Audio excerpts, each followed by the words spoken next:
Happy New Year and welcome to The Bottom Line. I'm Pastor Rick Yutzy from Maranatha Community Fellowship in Plain City, Ohio.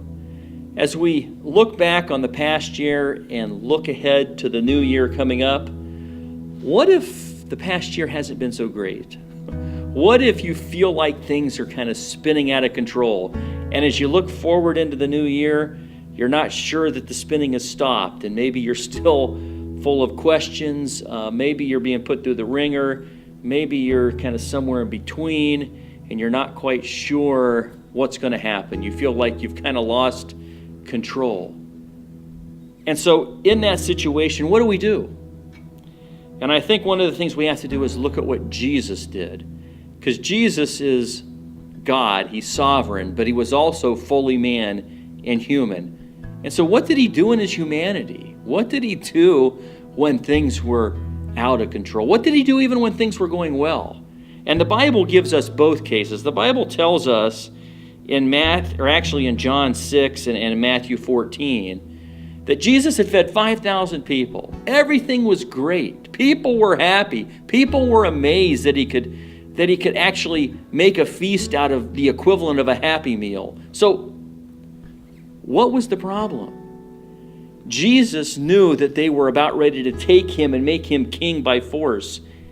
And you see, that wasn't part of his plan or God's plan. And it says he withdrew from them. He kind of escaped from them, went away by himself onto the mountain and prayed. And after that, he actually went and walked on water to be with his disciples and prove again that he was the Son of God. But Jesus went away and talked to his Father. And then when we get to the end of Jesus' life, when we get to the very end, when things were hard, when Jesus was about to be betrayed by one of his inner circle, when Jesus was going to be beaten and mocked, when Jesus was going to be crucified, how did Jesus handle that? Did he get mad at all the people who beat him? Did he get mad at the people who crucified him? Did he absolutely turn his back on the one who even betrayed him? And as we look at these things, what did Jesus do?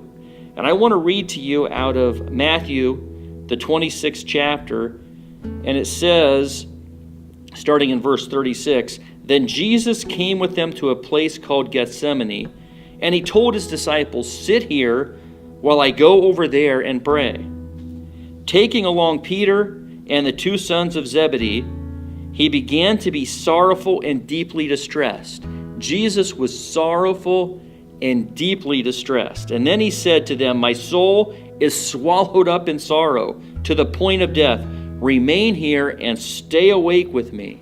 So Jesus is saying, hey, I am so sorrowful. I mean, it's to the point of death, because he knew what was coming. And it wasn't that Jesus was afraid of being a martyr. But Jesus knew that on the cross, he was going to take our sins upon himself and suffer the punishment, pay the ransom, die the death that you and I deserved. And he knew that he would be forsaken by his Father during that time. And so what did he do?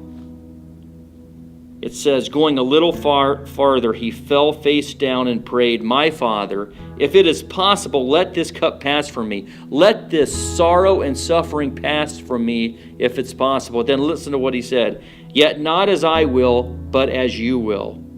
See, he went aside and he talked to his Father. He went aside and talked to the one he was most in love with. He went aside and talked to the one who cared for him. He went aside and talked to the Father about the events that were going to come up. And he had his disciples there, wanting them to watch him and be in prayer also, so that they could also withstand the pressures and the sorrow that was going to come upon them. And so listen to the question, and I think this is the question we need to ask ourselves. It says, "Yet not as I will, but as you will." That's what Jesus said. It's not my will, God, it's your will that needs to be done. And so I think this is the bottom line for our lives as we're going through the pressure cooker, through the ringer, as we're going through times where we're out of control. Are we willing to do God's will? is our desire to do His will above all other? Is it His will and not our own that needs to be done? If it is, what will we do? We will set aside time. We will withdraw and go aside and talk to our Father in heaven, who loves us and cares for us as much as He did for Jesus Christ. And we are also sons and daughters of Him if we believe in Jesus Christ, the one who paid for our sins on the cross and was resurrected and now is at the throne of His Father. And then lastly, it says just after that, and actually this gives me great hope. It gives me strength. And it's something that I really didn't notice before. It says, He tells His disciples, the three disciples that went with Him, He says, get up. They were asleep. He says, get up, let's go. See, my betrayer is near. What? You just prayed to your Father because you were sorrowful, and now Jesus won the victory in the garden. He says, get up, my betrayer is near.